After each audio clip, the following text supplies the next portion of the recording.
प्रधानमंत्री नरेंद्र मोदी जी मार्गदर्शन में देश में गो संपद सहित पश्चिम बंगलावासी भारतर विभिन्न राज्य में आवश्यक सुविधा सुजोग जोगाई देवा निमंते चालू रही कार्यक्रम अनुଯାयी ओडिशा परिप्रेक्षी में ओडिशार मुख्य दायित्व वहन कर पूर्वतन केन्द्रमंत्री विश्वेश्वर टुडू पश्चिम बंगला राज्य बीजेपी राज्य उपसभापति सौमित कुमार दास पुरी पहुंची निजर टीम सहित गोविंद गोथामा गौशालार प्रतिष्ठाता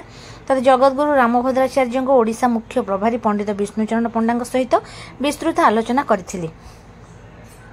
एही परिप्रेक्षी में पंडित विष्णुचरण पंडा प्रस्ताव रखिथिले ओडिशार विभिन्न जिले में सरकारी जंगल में स्वतंत्र रूप निर्दिष्ट जगार गो अभयारण्य घोषणा करा जाय गोमाता मानक सुरक्षित रखा जाऊ सेथिपई सरकारी व्यवस्था करिवार आवश्यकता रही जद्वारा सरकार गो चालाण रोकबार सक्षम हो पारिबे। एही प्रस्ताव को पूर्वतन केन्द्रमंत्री श्री टुडू ग्रहण करने सहित मुख्यमंत्री और पशुपालन मंत्री सहित बैठक करा बोली पूर्वतन केन्द्रमंत्री प्रकाश करिसेंती। सेहिभଳି पुरी रे बंगाली समुदाय विभिन्न समस्या और समाधान संपर्क में विस्तृत आलोचना करा जायथिला। एही बैठक में बीजेपी महिला मोर्चा राज्य सदस्य रंजिता पाढ़ी, पुरी सिंहदर मंडल सोमा दास, बीजेपी नेता समीर चांद और वरिष्ठ सांबादिक